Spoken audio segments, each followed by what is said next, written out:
رمضان آ رہا ہے، تیاری کرو. جیسے حج پر جانے سے پہلے معافیاں مانگتے ہو، رمضان سے پہلے بھی ایک دوسرے سے معافی مانگو، ایک دوسرے کو معاف کرو، ایک دوسرے کو درگزر کرو، خود جا کے معافی مانگ لو. اللہ آپ کا مقام اونچا کر دے گا، مرتبہ اونچا کر دے گا. آخری رات اللہ تعالیٰ فرماتے ہیں جاؤ، تمہارے رات کی قیام اور دن کے روزے کے بدلے تمہیں سب کو معاف کر دیا. مانگو. اور ایک رات اللہ نے شب قدر بنائی جو 1000 راتوں کے برابر کر دی. وہ آج آپ کی تو راتیں ہی بڑی چھوٹی ہیں، 5 راتیں جاگ لو، 3 گھنٹے دی بھی نہیں رات ہوندی، تو 5 راتیں جاگ لو، 21 23 25 27 29 ان میں سے ایک رات ضرور شب قدر ہوگی. ایک رات کا جاگنا 80 سال کی عبادت سے بڑھیا ہو جائے گا. صرف ایک رات کا جاگنا، ایک رات کا جاگنا. ایک شرط ہے، دل میں بغض نہ ہو، نفرت نہ ہو، حقارت نہ ہو. کسی مسلمان کو حقیر نہ جانو، بلکہ کسی انسان کو حقیر نہ جانو، تو آپ کی بندگی اللہ کی بارگاہ میں پہنچ کر آپ کے مقام کو اونچا کر دیں گی. تو عبادات میں ایک نماز ہے، پھر ایک روزہ ہے، پھر زکوٰۃ اور حج مالدار لوگوں کا فریضہ ہے، غریبوں کا نہیں ہے، متوسط طبقے کا نہیں ہے. تو عبادات کا جو نصاب ہے بڑا مختصر ہے. 5 نمازوں پہ کتنا وقت لگتا ہے؟ روزے سال کے بعد آتے ہیں، گنجائش ہے، بیمار ہو بعد میں رکھ لو، مریض ہو بعد میں رکھ لو. زکوٰۃ سارے سال میں کسی وقت دے دو، حج زندگی میں کب کسی وقت کر لو. یہ ایک چھوٹا سا نصاب ہے.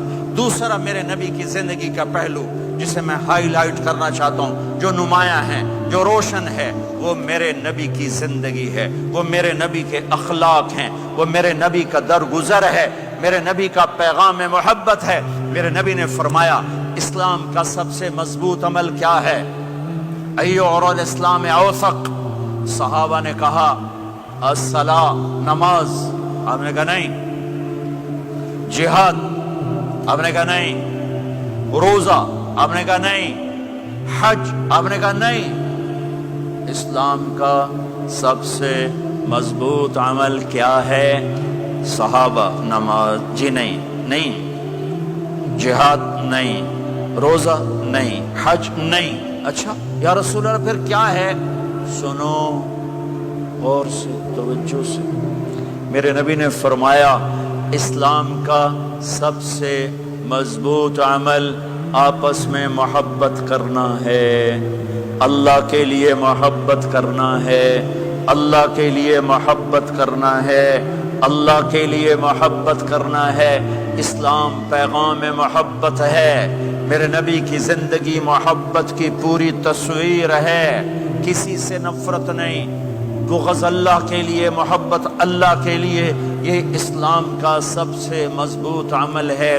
میرے بھائیوں، میری بہنوں، اب دور دراز جگہ میں ہو، اب آپ یہیں کے، جن کے پاس پاسپورٹ ہیں وہ یہیں کے شہری ہیں. یہ آپ کا دیس ہے، یہ آپ کا وطن ہے. اسے محبت سے بھرو. پاکستان کی نفرتیں یہاں نہ زندہ کرو، ہندوستان کی نفرتیں، بنگال کی نفرتیں یہاں مت زندہ کرو. آپس میں امت بن کے رہو، مذہب کے نام پہ مت لڑو. یورپ میں یہ آگ لگی ہوئی ہے. میں بہت عرصے کے بعد آیا ہوں، مجھے نہیں پتا کہ یہاں مذہبی نفرت ہے یا نہیں ہے، لیکن چونکہ یورپ میں بہت دفعہ جانا ہوتا ہے، ہر سال ہوتا ہے، وہاں یہ جھگڑے، نفرتیں، ہماری مسجد تمہاری مسجد، ان کے پیچھے نماز نہیں، ان کے پیچھے نماز نہیں، یہ تو مسلمان ہی نہیں، یہ تو گستاخ رسول ہیں، یہ وہابی ہیں، یہ کافر ہیں. دیکھو میں ہاتھ جوڑتا ہوں، امت بن کے رہو، امت بن کے رہو، مومن بن کے رہو، مسلم بن کے رہو، مومنہ بن کے رہو، مسلمہ بن کے رہو. اختلاف رائے کو برداشت کرو.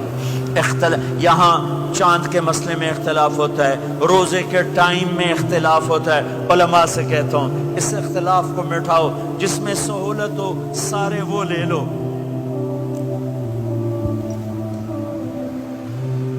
امت میں تفریق نہ پیدا کرو. یہ علماء کے سامنے ہاتھ جوڑتا ہوں، جس میں امت کو زیادہ سہولت ہو. ما خیر بین امرین الا اختار ایسرہما. 2 کام جب میرے نبی کے سامنے ہوتے تھے، جو مشکل ہوتا تھا چھوڑ دیتے تھے، جو آسان ہوتا تھا لے لیتے تھے.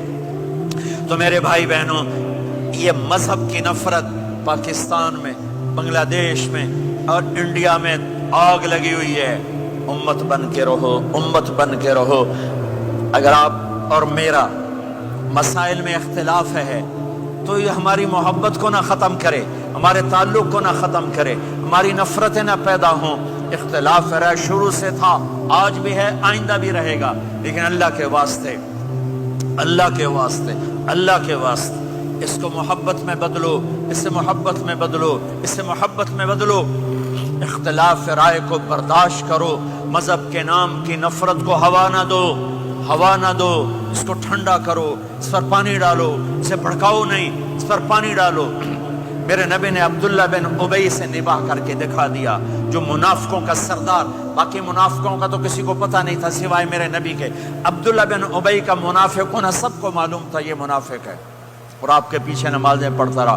آپ نے اس کے اپنے ساتھ رکھا۔ ایک دن آپ پانی پی رہے تھے، عبداللہ بن ابی کے بیٹے عبداللہ پکے صحابی تھے، کہنے لگے یا رسول اللہ تھوڑا پانی تو بچا دیں۔ آپ نے کہا